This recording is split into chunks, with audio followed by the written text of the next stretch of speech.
Leitura em áudios do livro Deixe-me Ser Mulher, Lições à Minha Filha sobre o Significado de Feminilidade, de Elizabeth Elliot pela Fiel Editora, capítulo 26, Você se casa com uma pessoa. Em quarto lugar, você deve se lembrar que se casa com uma pessoa. Eu coloquei isso na quarta posição da lista, não na primeira.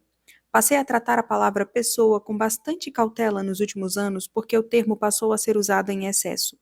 Ouço muita gente falar que quer ser tratada não como uma mulher, mas como um ser humano ou como uma pessoa. Em vez de homem, emprega-se a palavra pessoa para formar expressões de gênero neutro, às vezes até o limite do absurdo. Há algo seriamente distorcido nessa visão da humanidade. Eu não quero que ninguém me trate como uma pessoa, deixando de me tratar como uma mulher. Nossas diferenças de gênero são os termos de nossa vida e obscurecê-las de qualquer maneira implica enfraquecer o próprio tecido da vida. Quando elas se perdem, nós ficamos perdidas. Algumas mulheres, de uma forma crédula, imaginam nisso a liberdade de um novo começo, mas na verdade é uma nova escravidão, mais amarga do que qualquer coisa da qual procuram libertar-se. Eu não quero conhecer pessoas, mas homens e mulheres. Interesso-me por homens como homens e por mulheres como mulheres. E, quando uma mulher se casa, casa-se com um homem porque ele é homem, e na condição de homem, torna-se seu marido.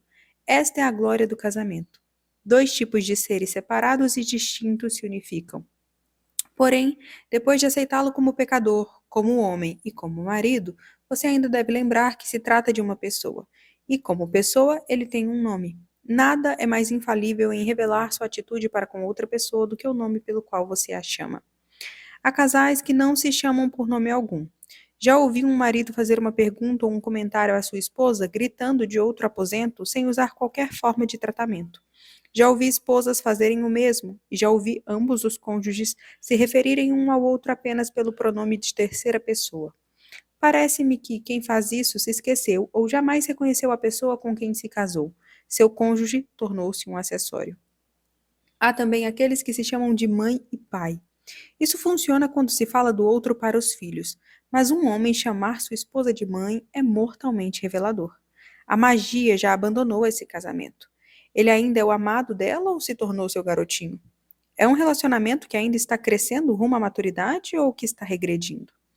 Eu seria a última a reclamar de nomes carinhosos. Gosto deles. Faz bem ao meu coração ouvir um homem chamar uma mulher de querida ou mesmo de docinho de coco, se ele quiser.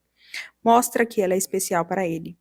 Catherine Mansfield, cujas ternas e deliciosas cartas de amor foram integralmente publicadas, chamava seu marido de espectro, e ele a chamava de peruca. Tudo o que peço é que um casal se chame de alguma coisa, que ambos demonstrem, pela forma como se tratam, em público ou na cama, que reconhecem uma personalidade.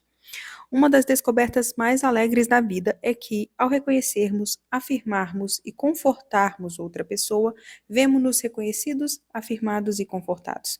É um beco sem saída partir em busca de conhecer a si mesmo, encontrar-se ou descobrir seu verdadeiro eu. É notório que o homem jamais chega ao puro conhecimento de si mesmo até que, antes, tenha contemplado a face de Deus, escreveu João Calvino no início de suas magníficas Institutas. E é em conexão com outras pessoas que nós mesmas nos tornamos pessoas plenas. Nenhum homem é uma ilha. Somos chamadas a ter comunhão com Deus e somos chamadas a ter comunhão uns com os outros. O casamento é o relacionamento mais íntimo e contínuo no qual duas pessoas podem entrar e, como tal, oferece a mais ininterrupta oportunidade de realização da personalidade. Isso não quer dizer, claro, que apenas pessoas casadas podem sentir-se realizadas. A realização é diretamente proporcional à entrega de si. Há pessoas casadas que não aprenderam nem mesmo a primeira lição sobre entrega. Há pessoas solteiras que já avançaram muito nesse caminho. Sempre me pareceu relativamente fácil entregar-me em favor do meu marido. Em primeiro lugar, porque eu o amava de todo o coração. E segundo, porque as recompensas eram geralmente mais óbvias e imediatas do que em outros relacionamentos. Amar a esposa, como diz a Bíblia, e certamente se aplica também a amar o marido, é o mesmo que amar seu próprio corpo. Porém, se seu marido é uma pessoa, isso significa que você deve aceitar o mistério de sua personalidade. Já falamos de como homens e mulheres não se entendem e não podem entender-se perfeitamente. E isso não é simplesmente por causa dos empecilhos de seus gêneros. Pessoas do mesmo sexo também encontram a porta fechada. Seu marido é totalmente conhecido apenas por Deus e, em certo sentido, permanece sozinho diante dele. Deus disse a Abraão: anda na minha presença e sê perfeito. Ele não sugeriu que Abraão poderia andar na presença de Sara e ser perfeito. Em última análise, ele é um homem de Deus. Ele é livre e você deve sempre reverenciar essa liberdade. Existem perguntas que você não tem o direito de fazer, assuntos que não deve investigar e segredos que deve contentar-se em nunca saber. Mas a esposa não tem o direito de saber de tudo? Não. Ela não pode tomar nem pedir o que não lhe é dado, e há coisas que um homem não pode e não deve dar. As profundezas clamam apenas por Deus.